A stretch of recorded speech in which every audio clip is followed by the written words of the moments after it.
حج وہ ہے جس کے تقریباً تمام مناسک جو ہیں وہ ایک خاص مقام پر ادا ہوتے ہیں۔ آپ سفر کر کے جائیے، مکہ مکرمہ جائیے، اللہ کے گھر کا طواف کیجیے، پھر وہاں سے جو بھی روانگی ہوتی ہے یوم الترویہ 8 ذی الحجہ کو نکلیے اور جا کر منا میں قیام کیجیے ایک رات، پھر 9 کی صبح کو نکلیے عرفات جائیے، عرفات میں شام تک قیام رہے گا، لیکن مغرب کی نماز کے وقت کے بعد وہاں سے نکلیں گے، مغرب وہاں پڑھیں گے نہیں، وہ جا کر مزدلفہ میں پڑھی جائے گی عشاء کے ساتھ ملا کر، چاہے کتنی دیر ہو جائے۔ بہرحال یہ ساری چیزیں ایک خاص مقام کے ساتھ ہیں، منسلک ہیں، ہر جگہ پر یہ ادا نہیں ہو سکتا۔ اب اس میں دیکھیے حکمت نظر آ رہی ہے، چونکہ حج جو ہے ایک خاص جگہ پر ایک خاص مقام سے وابستہ ہے، اس کے ساتھ جو عید الاضحیٰ وابستہ کی گئی ہے، یہ گویا کہ حج ہی کے ایک رکن کو پھیلا دیا گیا ہے۔ قربانی جو مناسک حج میں بڑی اہمیت کی حامل ہے، اسے عام کر دیا گیا۔ تم مدینے مکے تو نہیں پہنچ سکے ہو، لیکن یہاں پر قربانی کے اندر تو شریک ہو جاؤ۔ اور بعض مشابہتیں اور بتائی گئی ہیں کہ ذی الحجہ کا چاند طلوع ہو جائے تو اس کے بعد حجامت نہ کراؤ، ناخن نہ کاٹو، وہ جو کچھ بھی آپ کو معلوم ہے احرام کی کچھ پابندیاں ہوتی ہیں، ایک مشابہت کسی درجے میں، ٹھیک ہے ہم وہاں نہیں ہیں لیکن ان کے ساتھ ایک مشابہت پیدا ہو رہی ہے۔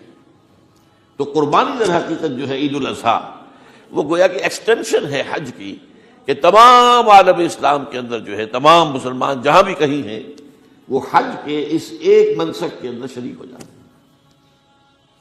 تو یہ میں نے چند باتیں تمہیداً عرض کی ہیں ان عبادات اربعہ کے بارے میں، ان کی جو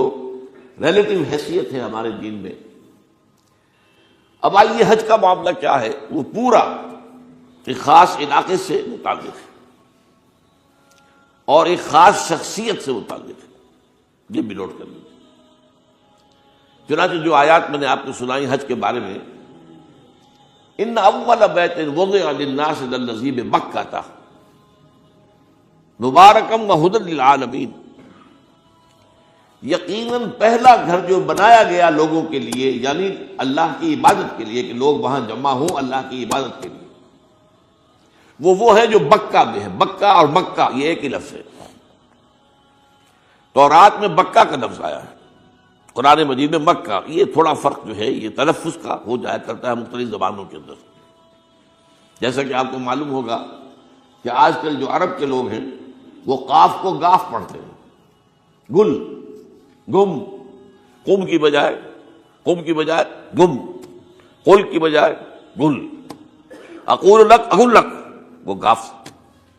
تو یہ جو ہے فرق ہو جاتا ہے۔ تو بکہ وادی بکہ یہ ہے در حقیقت مکہ مکرمہ۔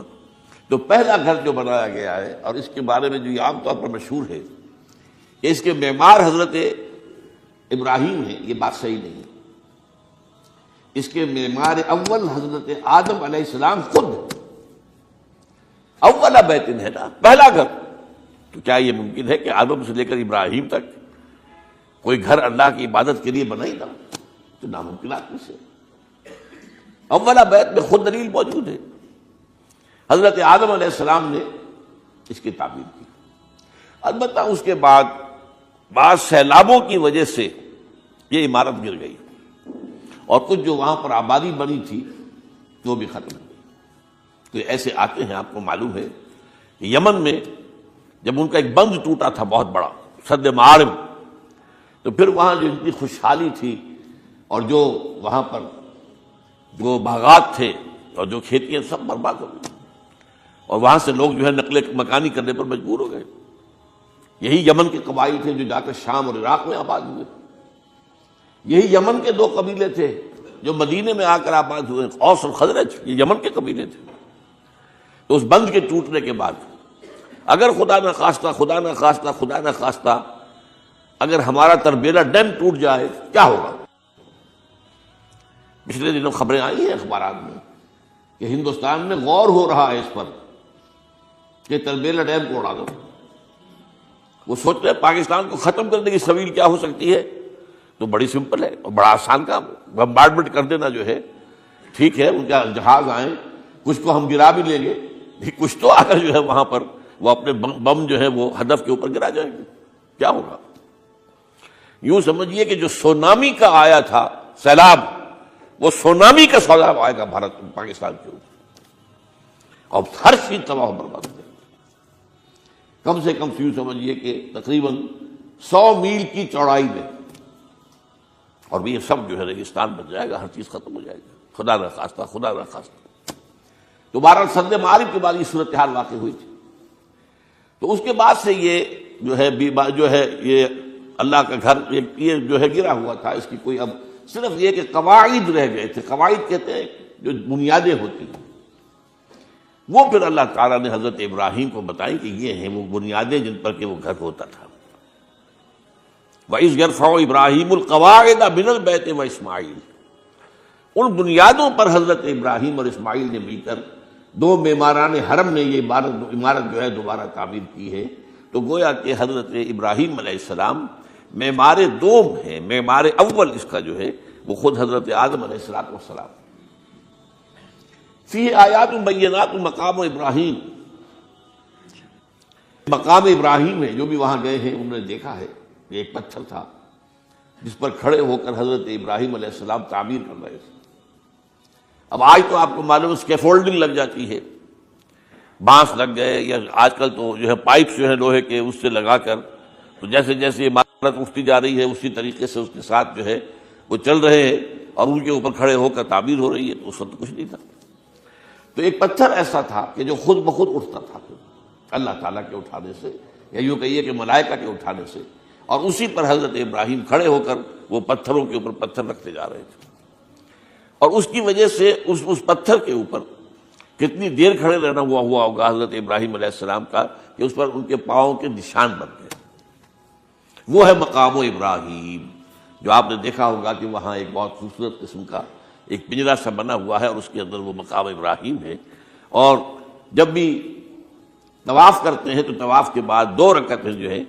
وہ پڑھی جاتی ہیں ابراہیم، مقام ابراہیم کے پیچھے، جتنا بھی قریب تر ہو کر پڑھا جا سکے، لیکن بہرحال رخ ادھر ہے۔ تو فی آیات بینات مقام ابراہیم ومن دخلہ کان آمنا، تو ایک تو یہ کہ وہ نشانیاں ہیں، وہ اللہ تعالیٰ جن لوگوں کی کہ دل کی آنکھ کھلی ہو، روحانی آنکھیں کھلی ہو، ان کو دکھاتا ہے،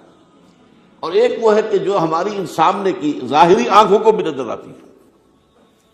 یہ نوٹ کر دیجئے کہ یہ مقام امن کا گہوارہ رہا ہے۔ عرب میں لوٹ مار، قتل، غارت، قتل کے بدلے میں قتل، پھر قتل کے جواب میں قتل چلتا تھا، لیکن اس وقت بدترین دور میں بھی عربوں کا معاملہ یہ تھا کہ کوئی شخص فرض کیجئے کہ وہ کئی مہینے سے اپنے باپ کے قاتل کو ڈھونڈ رہا ہے تاکہ قصاص لے سکے، بدلہ لے سکے، اسے قتل کر سکے، اسے کہیں نظر نہیں آ رہا، اچانک حرم میں نظر آ جاتا ہے، وہاں وہ نقصان نہیں پہنچائے گا اسے۔ یہ امن کا جگہ ہے، اللہ تعالیٰ نے اسے امن کی جگہ بنایا ہے، بلد الامین کہا گیا ہے اس کو، امن والا شہر۔ تو یہ جو ہے یہ تو آج تک بھی اس کی جو برکت ہے وہ نظر آتی ہے۔